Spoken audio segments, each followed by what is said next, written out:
Welcome है guys आप सबका आज की इस वीडियो में। और सबसे पहले हम ड्रू मैकिंटायर के बारे में बात करते हैं, जिन्होंने काफ़ी एक इंटरेस्टिंग पोस्ट लगाई। तो भाई पोस्ट आप इस वक्त स्क्रीन पर देख सकते हैं। उन्होंने ट्रिपल एच और अपनी पिक्चर लगाई है और यहाँ पर उन्होंने लिखा है there is always a plan B. और भाई जब भी ट्रिपल एच का नाम लिया जाए और भाई प्लान बी की बात करी जाए तो भाई हमें वही मोमेंट याद आता है जब शील्ड को तोड़ा गया था।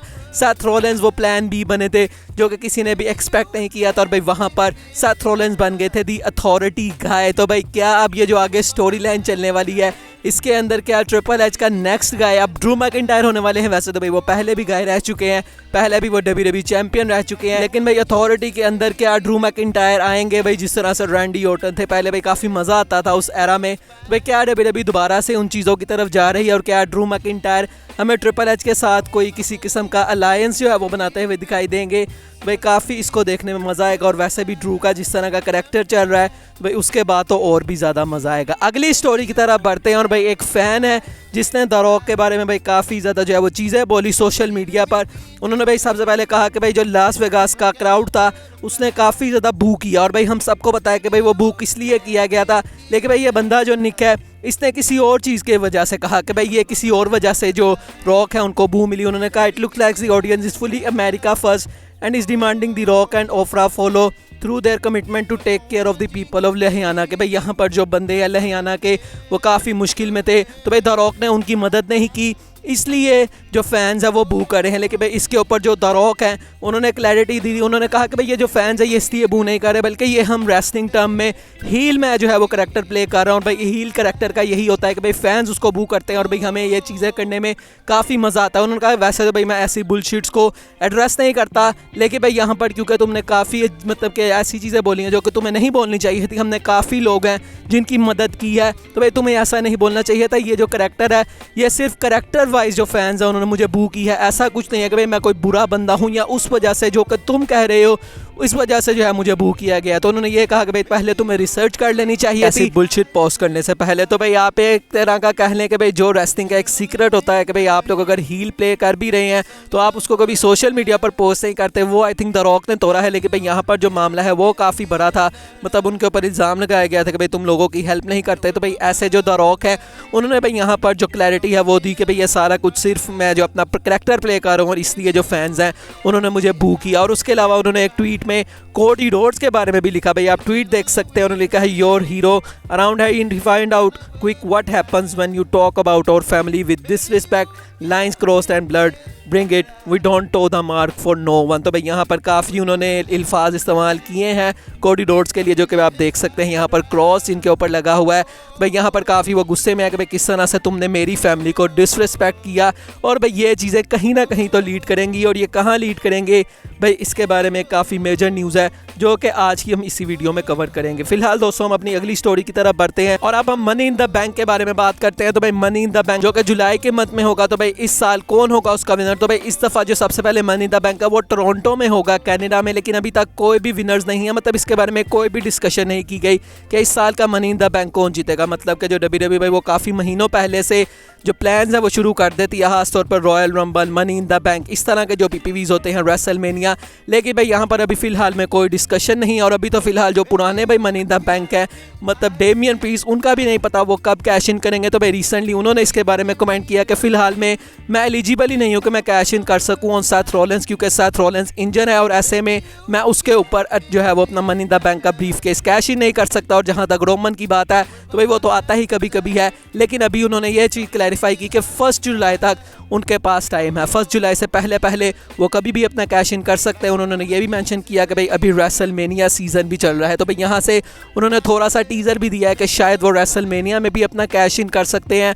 तो हु नोज़ भाई अगर डब्ल्यूडब्ल्यूई ने इन्वेस्ट करना हो डेमियन प्रीस्ट के ऊपर तो क्या पता हमें वो रेसलमेनिया के अंदर भी अपना जो मनी इन द बैंक है उसको कैश इन करते हुए दिखाई दे सकते हैं। अगली स्टोरी काफ़ी सैड है और भाई ये ब्रॉक लेसनर से जुड़ी है।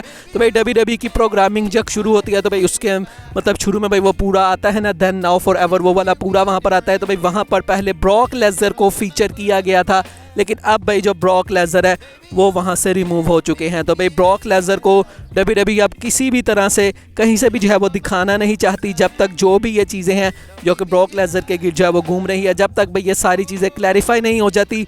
तो फिलहाल में भाई जो ब्रॉक लेसनर है उनको वहाँ से भी जो है वो रिमूव कर दिया गया है। तो भाई ये एक काफ़ी सैड न्यूज़ है ब्रॉक लेसनर के फैंस के लिए, जो कि ऑब्वियसली भाई हम सारे ही हैं। अगली स्टोरी की तरफ बढ़ते हैं और अब हम समर स्लैम के बारे में बात करते हैं। तो भाई समर स्लैम कहाँ पर होने वाली है, तो भाई बहुत जल्द इसके बारे में भी हमें अनाउंसमेंट देखने को मिल जाएगी।